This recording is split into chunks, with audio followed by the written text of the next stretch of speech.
You're very welcome back to the Daily Rundown. Now we're talking about sexism in the coverage of the Olympics so far. So obviously the Chicago Tribune is the worst one I think so far. But managed to go through the whole article without even mentioning the winner. She won a bronze medal, but was referred to the whole way through as Chicago Bears linesman. I mean, I don't know what. I mean, the idea that. Because my idea is that the Olympics is a fairly global event and that American football is not as global as people would have you believe. So, I mean, a lot of people will be like, she's married to a bear? That's outrageous. All these crazy Americans with their interspecies marriages of women and bears. I mean, it's just, I don't really, it boggles my mind. Very bad journalism. I mean, like you say, on a few levels there, actually. Yeah, even just for like the relevance, apart from the overt sexism. But the other one obviously was Helen Skelton's outfit, which apparently showed a bit of leg or something like this, and there was uproar. Again, we're talking about the Olympics where we have gymnastics and we have beach volleyball, and you just think, and also, I don't know whether the people who are complaining are aware, but Brazil's kind of hot this time of year. Oh, yeah. So what do we want her to in a balaclava? That's it. I'm not watching that until I see John Inverdale in a balaclava. I just want to see anybody. Get over yourself if you've got that much time to complain. And I'm guessing some of the people who will have complained will have started their letters with, although I have not seen the outfit in question, I am appalled that Helen's got... But can you imagine somebody writing in though and complaining about anything a man was wearing? I mean, the point is that she wasn't there. No one's there to critique her on her clothes, no matter what. She turns up in a bikini, it doesn't matter. She's there to present. I mean, it would be remarkable. But like it wouldn't necessarily be formal wear. But ultimately, it's her presenting skills. Nobody would ever speak about like this if it was a man. No. And anyway, just like you were saying, Irina, you were talking about the tennis players. Yeah, being made to swirl on the court. They're saying give us a just to show the swirl of the dress. Representing the cartoon character, apparently. It's almost... It's just... But, you know... It feels like a sketch show or something. I know, but talking on a general, like a more deeper picture, about 45% they said female athletes are competing in Rio. And sports like rugby, women play rugby, women play football. So, you know, talking about sexism, I think it's pushing the other way slowly. It's more the reporting that we're having issues with, which is a sad thing. But that's how press highlights in it, and you know, not talking like about but like they say they're much more inclined to describe a woman, an athlete, as emotional if she wins, or but nothing wrong with it. I mean, I could see men crying when they win. They're less likely. They're more inclined to describe men as courageous or strong or brave, whereas women are kind of emotional. Whereas, as you said, Irina, there's one of the athletes is competing this year is age 41. She's 41. She's been born in former USSR. Her name is Oksana Shusavitina, and she's 41, competing in Rio. And you know, remarkable. When you think about women, they get in it a hard way because they break up for having like babies. So their career can stop. They can stop, and then they need to get back into it, and they have like a break about 1 or 2 years. And after their body had no backup and anything, and they have to get back in shape and compete. Which is hard. It's much harder. Day to day. How are we supposed to combat this, though, do you think? Is it a case that we just absolutely just don't accept any sexism? And we do complain at every stage, Stephen, because I know you're not a fan of the... I'm not a fan of the complaining. The old letter to the BBC or whatever. Well, how do we stop the journalists and reporting and get away with this? I think it's... I don't have the answers, because I think we still live in a world where when we have cameramen at sporting events who always tend to find the pretty lady or the curvaceous lady in the crowd or anything like that.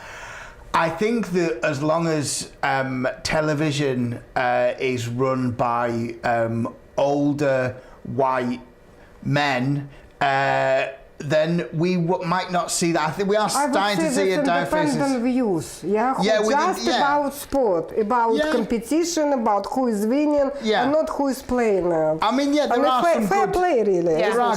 There are good journalists and good media coverage out there, but I think it's like you say, is kind of shaming it when we see it. The last bastions of the last corners of sexism that they can live in is about saying no, that's wrong. About calling people out and maybe making them feel as silly. You know, when John Inverdale did say something about, I think it was Mary Pierce, or he made a comment about a tennis player and not being exactly a looker. Now he looks like he has done 10 rounds with a heavyweight boxer. So you know, pot and kettle and all that kind of stuff. It's about making sure that we do maybe not complaining and writing letters to the BBC, but just calling them out. We have enough of a contact with social media now. Yeah, exactly. Social media, expressing your opinions, just like putting it out there. Oh, there was a fantastic reply, wasn't there, that Adam, our TD, just came in and told us about, to that tweet about the Chicago Tribune. I don't know. Yeah. Did you know it, Stephen? Yes, it's the boyfriend of former Miss Teen USA with 19th goal with Michael Phelps, who has now won. I think they were saying that he's won more gold medals than some countries. So I mean that is great.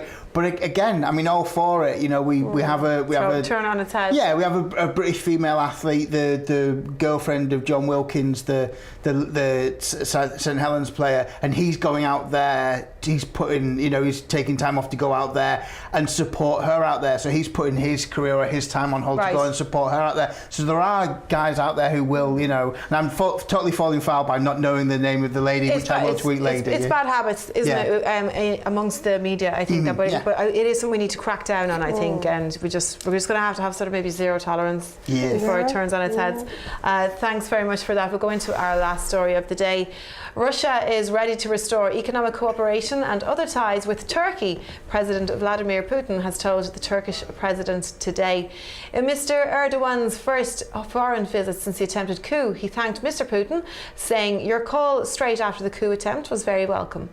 Russian-Turkish relations soured last year when Turkey shot down a Russian bomber on the Syrian border. And the visit comes as Turkey's ties with the West have cooled over criticism of Mr. Erdogan's purge of alleged coup plotters. The Turkish president said he wanted to open a new page in relations with Russia. Now, obviously, Irina, you're here with us, so we're interested to get your opinion on this. What do you think overall, though? Is this a step backwards for Turkey? Step backwards? No, I think it's forward. It's a step forward, yeah. And actually, after they shot that Russian plane, I didn't realize how Putin cut everything down. Yeah. Because coincidentally today, I was listening to a presentation from St. Petersburg where they're signing all documents and have some talks. And it's actually, they're talking about, like, from scratch, signing all agreements and documents. Obviously, everything was stopped.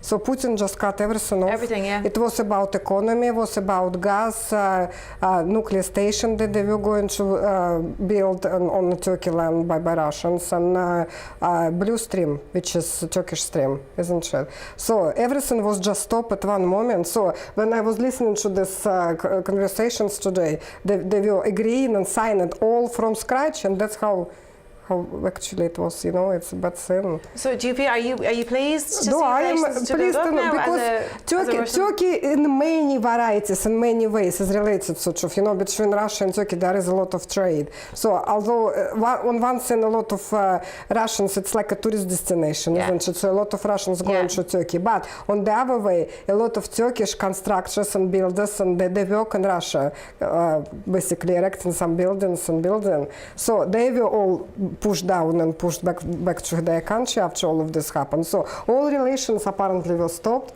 So now it's been introduced, and they were just talking about it. And Erdogan and Putin, they were saying that they are open to a mutual, you know, respect talks about between countries, between nations, and between governments. So it's on demand, I think. As you said, the importance there is the trade between Russia and Turkey. Because they were saying about 50%, Turkey is getting 50% of their gas from Russia. And trading-wise, they were talking about, I think, such $1 million between countries, that how much trade they do. So it is important. So it would make a massive difference, obviously, if relations kind of do get amicable. I was actually watching like quite a few programs from Turkish side presented by Russians, and it's open. You know, you can see it's true. It's not just being made up. A lot of shops were closed, in tourist destinations. Shops and people were saying that tourists are not coming there. A lot of Russians actually bought some accommodation, like hotels or bed and breakfasts there, so they weren't getting it. So the actually economy was shutting. And I think, it's my personal opinion, I think why Erdogan apologized to Putin, because I think he was just literally, influenced by the business people. How much money they were losing, everything just stopped at one moment. And also, I suppose, if we're in a situation now, though, as we just mentioned there as well, with Turkey, relations aren't the best with the rest of Europe at the moment. So do you think this is a strategic move for Turkey to take this step? I think it is. I think that whatever you may think or believe about Mr. Putin's motives, one of the things you can definitely say about Vladimir Putin is he is not one to miss an opportunity to spot that opportunity. I'm a great fan of the TV show House of Cards, and in the House of Cards, the Russian premier in that is a very tough gentleman who is very aware of what's going on, and he is an excellent poker player. I would not want to play cards with Vladimir Putin because he is a very, he knows, and I think the Erdogan knows that maybe the other way, the Western Europe, he may not be as impressed or may have difficult issues with how he's approached this. I think that Russia are always going to be a powerful player in any sort of thing. They have resources, geographical position, historical influence, all of these things. They're a great influence and power, so it makes sense for Turkey to go to move towards them. I know that there are still some major issues on, when you look at the Syria conflict of those kind of things. But I think anything that makes countries closer together, and I know that following the Russian bombing, the bombing of the Russian fighter, package holidays were stopped into Turkey, and as you say, again, we just go back to economy. It seems to always go back to money. Once you pull that money out of the economy, business, yeah. But they touched down on Crimea Tatars because I don't know if you know history. The Crimea used to be a Turkish, before it all happened long time ago. So there was some issue raised that Tatars are not really comfortable, so they've been, pressurized. But Erdogan said today in that conference that he is quite happy how they treated. They have their own language, they have their rights restored, and they're quite sort of looked after. Right, so big moves from But he didn't today. answer to any questions on the Syria issue and that conference. So journalists were asking him, and he just quietly and politely dismissed the issue. Possibly this is there is something going on. That they would have to work some things out there. I think for Turkish economy, it's a huge step forward. Yeah, great. Certainly that, yeah. Thank you very much for that, Stephen and Irina. We're going for a break now. When I come back, we have a musical guest, so don't miss that. See you soon.